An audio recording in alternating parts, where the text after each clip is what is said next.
Shabbat Shalom. Ce Shabbat, nous allons lire Parashat Korah.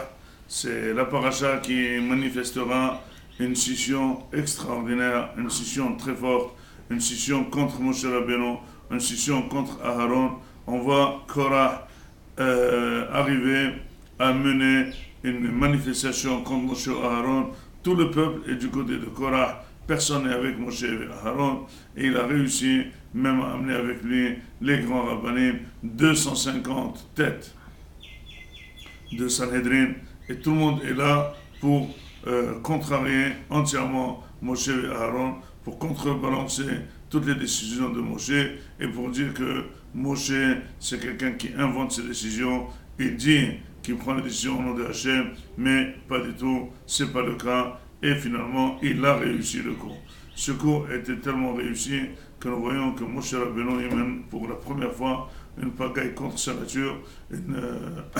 Contre sa nature, c'est qu'il est en train de demander à Kadosh Baruch Hu qu'il faut faire un coup de marteau pour remettre la confiance. Il faut absolument faire un coup sévère contre le peuple.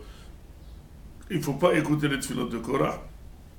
Et il faut absolument qu'il y ait un nes, et c'est pour ça qu'il y a eu le nes, que la terre s'est ouverte, la terre a avalé des personnes vivantes, alors qu'il y a un pacte depuis la création du monde, que la terre, elle ne peut recevoir que des morts, elle ne peut pas recevoir des gens vivants. Quelqu'un qui descend dans la terre, il est obligatoirement mort, mais là, il y a eu un changement de nature, et donc il y a des gens qui sont descendus dans la terre, et ils sont restés vivants, et tout le monde était en train de crier « Moshe Emet et Torah Emet ». Mais nous allons au moins nous attarder sur cette notion qui s'appellerait comment Korah est arrivé là. Eh bien, tout simplement, Korah voulait une nomination, et quand il a vu que son cousin du troisième frère a été nommé, et lui, il méritait, selon la descendance, il méritait avant, eh bien, il s'est allumé, il a remis en question entièrement les décisions de Moshe Rabbeinu. Mais Hachamim, ils n'ont pas vu cela comme ça, ils ont plutôt attribué ça à la femme de Korah. Que la femme de Korah lui aurait dit « Tu n'as pas de place, tu n'as pas d'honneur, tu n'as pas de kavod, voilà », et l'autre, elle a été nommée, etc. Et elle l'a descendu, et donc Hachamim ont dit que s'il y a un passage qui s'appelle Chokmot Nashim Banta Beta Ve'ivele Ve'adeater, sinon qu'une femme intelligente elle construit sa maison et une femme bête, eh ben, elle la détruit avec ses propres mains. Or, c'est pourquoi Hachamim ne disent pas Chokmot Nashim ne détruit pas sa maison, et la femme bête, elle le détruit, pourquoi il dit Banta Beta. Tout simplement, il faut d'abord comprendre que la maison de la personne, elle est toujours en phase de construction. Elle n'est jamais terminée. On construit le couple, après on construit les enfants, après on construit les petits-enfants. On est toujours en phase de construction. Donc une femme qui est intelligente, elle continue à construire. C'est ce qu'on appelle, dans les Sheva Barachot, on dit Binyan Adead. C'est aussi une construction à jamais. Ce n'est pas une construction solide qui tient à jamais, mais ça veut dire continuer à construire. Or, pour continuer à monter des immeubles, il faut absolument que les bases soient très fortes. Donc finalement, Hachamim ont dit que tout ce qui est arrivé, c'est à cause de la femme de Korah, qui a déstabilisé Korah. Or, la Gemara dit que Korah était piqué, Korah était intelligent, Korah était un superman, Korah était avec le même degré que Moshe Rabbeinu. Comment quelqu'un qui a une puissance tellement forte de convaincre tout le peuple, convaincre 250 Rashi Sanhedraot, avoir une force de persuasion très forte, sa femme va lui tourner la tête, sa femme va l'amener à des situations pareilles, sa femme va l'amener à une situation de kfira. Ça veut dire finalement, il a dit que toute la névoie de Moshe Rabbeinu n'est pas aimée. Comment on peut comprendre cela, qu'une femme peut amener un mari à tel? Eh bien, tout simplement, nous avons développé, même l'année dernière, et nous le répétons parce que c'est important, et c'est important que les femmes écoutent, qu'on peut donner beaucoup de kavod à la personne de manière extérieure.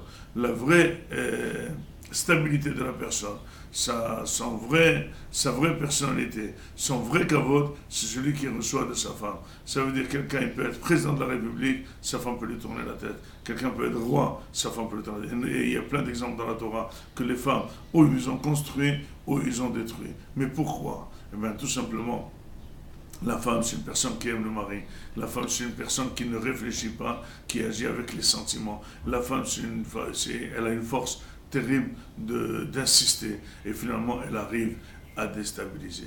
Elle arrive à dépasser l'intelligence de la personne et la personne peut être forcée à faire des choses qu'il ne veut pas faire, que ce n'est pas sa nature de faire, ce n'est pas sa volonté de faire, ce n'est pas sa croyance de faire. Mais il le fera, il le fera. Parce que l'amour de la femme à son mari fait qu'elle peut le gérer, qu'elle peut le conditionner. Et finalement, quelqu'un qui est très bien dans sa peau à la maison, eh ben, il est très bien à l'extérieur. Il peut supporter plus les feintes dehors. On peut lui faire honte. On peut lui faire des coups et il supportera. Il restera toujours de bonne humeur. Mais quelqu'un qui est fragile, parce qu'à la maison il n'a pas de kavod, eh ben, il est voué à l'échec.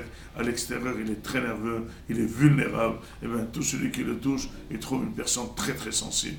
Tout provient du kavod que la femme peut faire à son mari.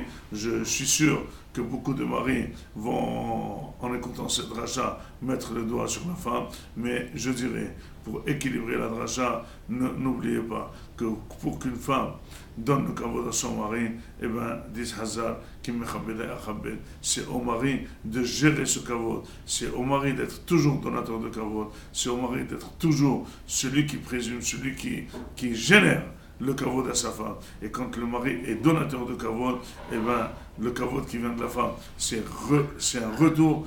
Quand c'est un retour qui est fait à la manière du mari, qui correspond à un mari.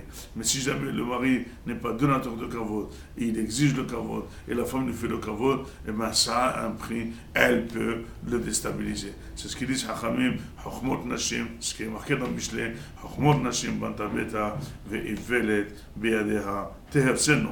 Shabbat Shalom, vous allez très bien me comprendre et je compte sur chacun de mes amis qui m'écoutent pour absolument développer le Shlom Bayit. C'est ça l'équilibre extraordinaire dans notre Avodat Hashem.